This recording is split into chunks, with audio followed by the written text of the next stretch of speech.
friends, welcome to Madras Samayal. இன்னைக்கு நம்ம Madras Samayalல Dahi Puri எப்படி பண்றதுன்னு பார்க்கலாம். இது வந்து ரொம்ப சூப்பரான அழகான ஈவினிங் சாட் ரெசிபி. இதை வந்து நம்ம ரொம்ப சுலபமா செஞ்சு முடிச்சிடலாம். இது பண்றதுக்கு நமக்கு வந்து புளி சட்னியும் புதினா சட்னியும் வேணும். ஃபர்ஸ்ட் வந்து நம்ம புளி சட்னி பண்ணிடலாம். அதுக்கு வந்து 10 ல இருந்து 12 போல புளியை 1/2 கப் தண்ணியில 15 நிமிஷம் ஊற வச்சிருக்கேன். இப்போ அதில இருந்து அந்த ஜூஸை மட்டும் நம்ம உள்ள சேர்த்துக்கலாம். கூடவே 5 ல இருந்து 6 போல பேரிச்சம்பழம், அதை வந்து கொஞ்சம் சின்ன பீஸா வெட்டி வச்சிருக்கேன். கூடவே 1/4 கப் வெல்லம், 1/2 டீஸ்பூன் மிளகாய் தூள், கொஞ்சமா உப்பு எல்லாத்தையும் சேர்த்துட்டு இது கொஞ்ச நேரம் வேகட்டும். இப்போ பாருங்க, இந்த மாதிரி ஒரு 4-5 நிமிஷம் நல்லா கொதிச்சிருக்கு. கொஞ்சம் கெட்டியாகி இருக்கு. நான் வந்து இன்னைக்கு கொஞ்சம் தண்ணியாக தான் அரைக்க போகிறேன். இந்த ஸ்டேஜில் ஸ்டவ்வை ஆஃப் பண்ணிவிட்டு இது ஆறுனதுக்கு அப்புறமா ஒரு மிக்ஸி ஜாரில் மாற்றிட்டு நல்லா அரைச்சி வச்சிடலாம்.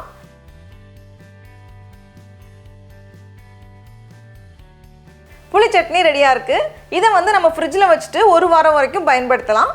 அடுத்தது வந்து புதினா சட்னி. ஒரு கை நிறைய புதினா இலை, கூடவே ஒரு கை நிறைய மல்லி இலை, 2 பச்சை மிளகாய், ஒரு துண்டு இஞ்சி, பாதி எலுமிச்சப்பழத்தோட சாறு, தேவையான அளவு உப்பு, கடைசியாக கொஞ்சமாக தண்ணி சேர்த்து இதையும் நல்லா அரைச்சிடலாம்.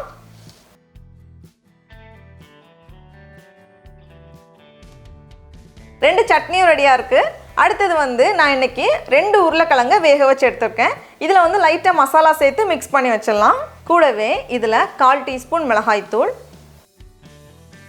1/4 டீஸ்பூன் சீரகத்தூள், கடைசியாக கொஞ்சமாக உப்பு எல்லாத்தையும் சேர்த்துட்டு இது ஒரு வாட்டி கலந்து வச்சிடலாம்.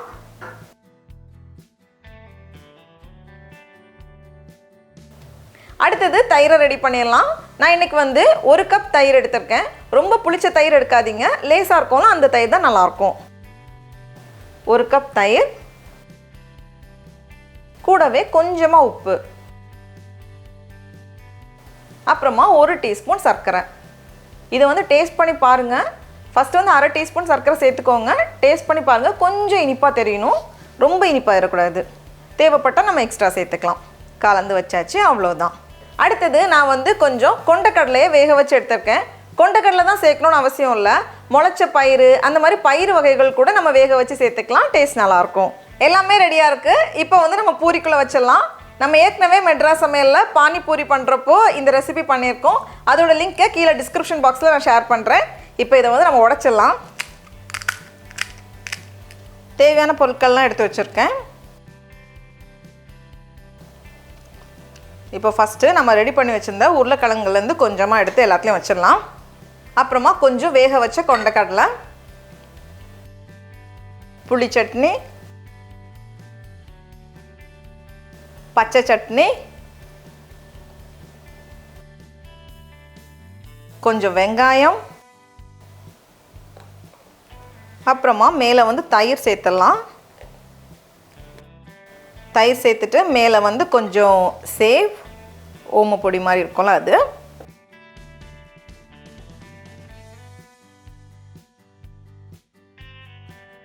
கடைசியாக கொஞ்சம் மல்லி இலை,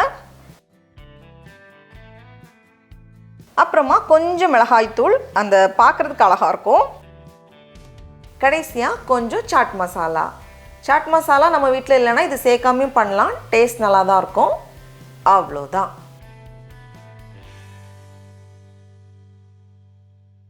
டடா, நம்மளோட சூப்பரான தஹி பூரி எல்லாம் ரொம்ப அழகாக தயாராகிடுச்சு. இப்போ நம்ம டேஸ்ட் பண்ணி பார்க்கலாம்.